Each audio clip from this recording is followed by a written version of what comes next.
and welcome to July 2024 edition of Macro and Market Update.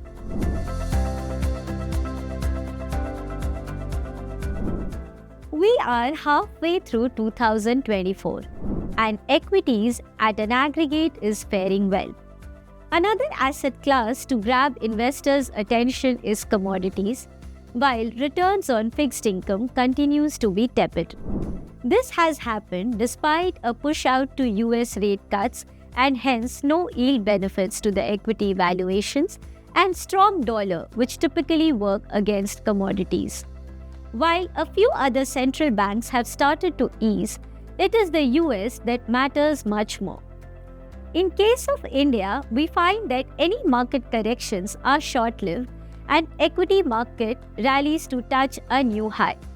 While the breadth of performance in the US equity is narrow, India continues to see a broad-based returns across the capitalization curve. Indian macro is strong.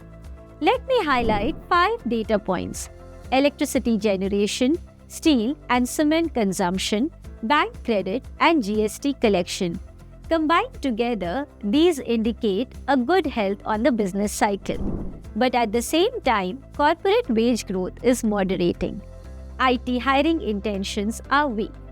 At the margin, rural sentiments are stronger than urban sentiments. But overall, investment plays thus far has outperformed the consumption plays, barring a few sectors such as auto and consumer durables. However, there are some underlying change in the currents at the margin. Valuations for broader market cap is much more expensive than large cap, suggesting a greater comfort in large cap names.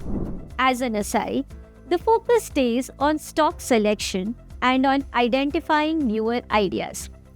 Another theme that is liked is commodities, which could benefit from inflation, decarbonization, deglobalization, artificial intelligence, and building of data centers. These factors firm up the case for commodities, though in the very near term, commodities would likely be exposed to a confluence of forces such as weather-related volatility, China's third plenum, delay in the onset of Fed's rate-cutting cycle.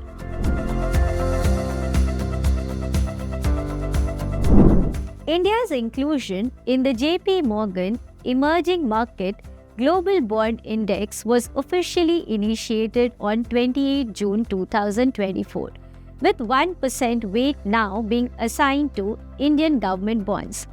Net inflow on 28 June was INR 15 billion, which to a lot of people's surprise was on the lower side compared to the expectations. However, there had been a pre-positioning ahead of the inclusion. June saw a very healthy FII inflow of $2 billion in the net, and the FII trend and trading patterns may still be evolving.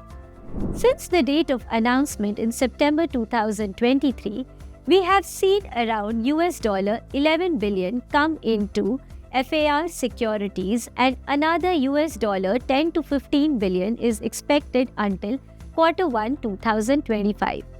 Prima facie, market is well positioned for these flows and it will be difficult for a material rally in the absence of a rate cut or significantly larger flows than currently priced in.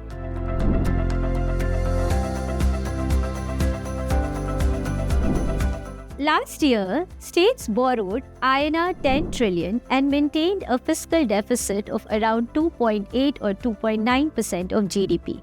We don't expect much consolidation from states in FY25 as some of the states have already shown an intent to increase spending. Telangana announced a farm loan waiver and Maharashtra announced a pre-poll budget with INR 0.96 trillion additional spending. Hence, even if we assume 3% fiscal deficit for next year from states, we get a similar borrowing amount for the states this year, that is INR 10 trillion. SDI calendar of INR 2.63 trillion has been announced for Q2 FY25 and we think there will be some undershoot from this calendar, but the full year borrowing will nearly be same as last year. As the year progresses, SDL supply tends to pick up and investors' interest does tend to shift away from IGBs.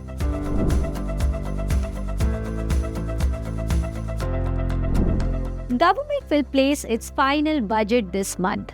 The backdrop is extremely favorable to the centre. In the month of May, Government of India received a dividend transfer of Rs 2.1 trillion from the RBI, 2 times the amount received last year and nearly 1.3 trillion higher than estimated during interim budget. Tax collection in the first 3 months of this fiscal are running strong. Finally, the target of 5.1% deficit in FY25 was a strong one to start with. The government may not be in any rush to consolidate any faster. This gives an ample space to place credible, or let's say, realistic projections to the receipt and equally jack up both revenue spending and capital expenditure plans in the final budget. Recent announcements of the ministerial appointments and modest MSP hikes create an impression of policy continuity, but budget would be the event to watch out for in this regard. We are also observing a greater deployment of state budgets to meet the welfareist needs, such as those announced in Haryana, Telangana, and Maharashtra. To sum it all, we do not expect any reduction in GSEC supply during the final budget. Thus, in the absence of near-term rate cuts and most positive news being in the price, GSEC could be range-bound until the monsoon clouds clear on CPI.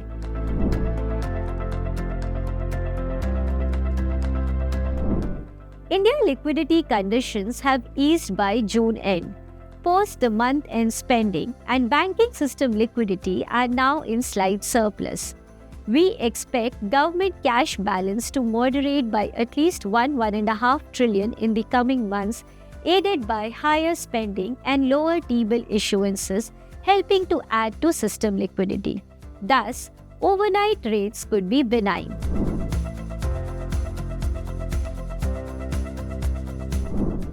The Government of India conducted a second round of 5G spectrum auction, the first one being in 2022. The auction saw a total bid worth INR 113 billion, while the spectrum worth INR 960 billion was placed as available.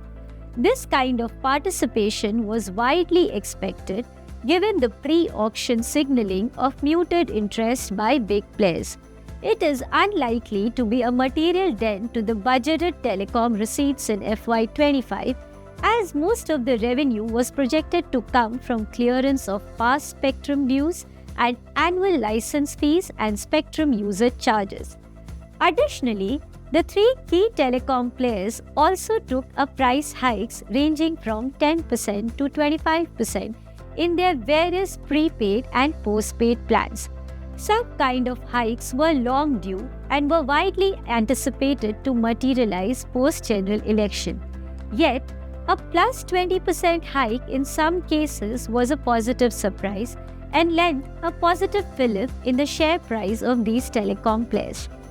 Coming to inflation, we find that similar such hikes in 2021 had lifted the headline CPI by nearly 15 basis points for subsequent 12 months.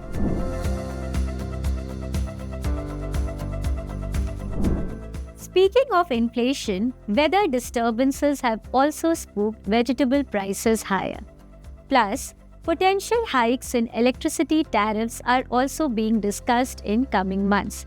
Specifically for June, CPI could be around 4.9 to 5%, 30 to 40 basis points higher than envisaged, and this would push out market expectations for a rate cut. We were in the camp of no rate cut and we continue to stay so, at least for the next 6 months. But even as veggies, telecom and electricity tariffs late start to monsoon and their impact on inflation grab the headlines, We still think that inflation could average around 4.5% through FY25. Some of the less discussed aspects are moderating inflation in edible oil, milk, and spices, no inflationary pressure in India's transportation cost, and lack of material pricing power to the business in household goods. Monsoon is the biggest risk to this call. That's it for this month. Signing off. Thank you. Mutual fund investments are subject to market risks. Read all scheme-related documents carefully.